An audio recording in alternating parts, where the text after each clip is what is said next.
CEO का घर बिल्कुल सूना पड़ा था, इसलिए उसने फैसला किया कि वह एक अनाथ आश्रम से एक समझदार बच्ची को गोद लेगा और धीरे धीरे उसे अपने बिजनेस का वारिस बनाएगा। अनाथ आश्रम पहुंचते ही उसकी नजर कोने में चुपचाप खड़ी एक छोटी सी लड़की पर पड़ी, लेकिन उसका ध्यान लड़की से ज्यादा उसके गले में लटके हुए लॉकेट पर अटक गया। वह लॉकेट उसे इतनी पहचानी हुई लगी कि वह कुछ देर तक बस उसे ही देखता रह गया। लड़की ने सोचा शायद सीईओ उसे पसंद कर रहा है, इसलिए वह तुरंत अपनी अच्छाई दिखाने की कोशिश करने लगी। लेकिन सीईओ की नजर अब भी उस लॉकेट पर ही टिकी हुई थी, क्योंकि वह बिल्कुल उस लॉकेट जैसी थी जो उसने सालों पहले अपनी मंगेतर को दी थी। कभी दोनों एक दूसरे से बहुत प्यार करते थे और सब लोग उनकी मिसाल देते थे, लेकिन 6 साल पहले सीईओ पर उसके दुश्मनों ने हमला कर दिया। भागते वक्त वह बुरी तरह जख्मी हो गया था और बचने की कोई उम्मीद नहीं थी। आखिरी पल में उसकी मंगेतर ने अपनी जान की परवाह किए बिना उसकी जान बचा ली, लेकिन खुद गहरी खाई में गिर गई और उसके बाद कभी उसका कोई पता नहीं चला। उस दिन के बाद से सीईओ ने हर जगह उसकी तलाश की, लेकिन 6 साल तक उसका कोई निशान नहीं मिला। घर वाले रोज उस पर शादी का दबाव बनाते रहे। उन्हें चुप कराने के लिए ही वह अनाथ आश्रम एक बच्चा गोद लेने आया था, लेकिन अपनी मंगेतर की याद आते ही उसने अचानक फैसला बदल दिया और प्रिंसिपल से कह दिया कि वह किसी बच्चे को गोद नहीं लेगा। ये सुनकर छोटी लड़की घबरा गई। उसे पता था कि यही उसकी माँ को बचाने का आखिरी मौका है। वह सीईओ का हाथ पकड़ लेती है और रोते हुए बताती है कि उसकी माँ बहुत बीमार है और इलाज के लिए बहुत पैसे चाहिए। सेक्रेटरी तुरंत बोल पड़ता है कि यह लड़की ठीक नहीं लगती। अगर इसकी माँ जिंदा है तो यह गोद लिए जाने की बात क्यों कर रही है? लेकिन लड़की को किसी की बातों से मतलब नहीं था। उसके दिमाग में सिर्फ अपनी माँ की जान बचाने की फिक्र थी। सीईओ को बिल्कुल अंदाजा नहीं था कि जिस लड़की की माँ के लिए वह तरस खा रहा है वही उसकी 6 साल से लापता मंगेतर है। उस दिन खाई में गिरने के बाद वह किसी तरह जिंदा बच गई थी, लेकिन उसकी आंखों की रोशनी हमेशा के लिए चली गई। तब से माँ बेटी एक दूसरे का सहारा बनकर जी रही थी। छोटी लड़की रोज नदी से मछली पकड़ती और पड़ोसियों की मदद से दोनों किसी तरह गुजारा करती थी। लेकिन कुछ दिन पहले उसकी माँ की तबीयत अचानक बहुत खराब हो गई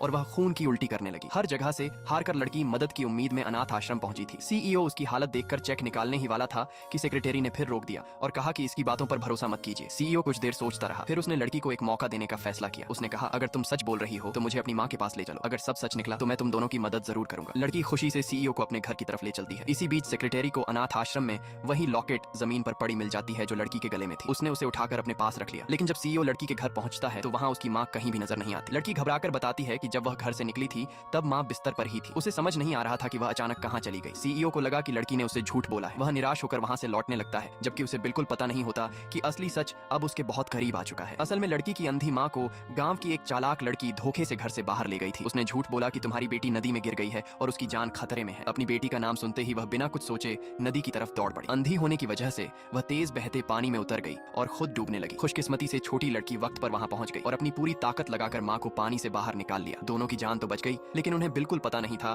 कि किसी ने उनके खिलाफ बहुत बड़ी साजिश रच रखी है। उधर सेक्रेटरी ने सीईओ को वह लॉकेट लाकर दी जो अनाथ आश्रम में मिली थी। सीईओ ने तुरंत अपनी तिजोरी से दूसरी आधी लॉकेट निकाली और दोनों टुकड़ों को जोड़ दिया। जैसे ही दोनों लॉकेट एक साथ मिली वह बिना किसी दरार के बिल्कुल फिट बैठ गई। अब सीईओ को पूरा यकीन हो गया कि यही वही लॉकेट है जो उसने 6 साल पहले अपनी मंगेतर को दी थी। उसने बिना एक पल गंवाए पूरे गांव को घेरने का हुक्म दे दिया। पार्ट 2 के लिए सब्सक्राइब करें।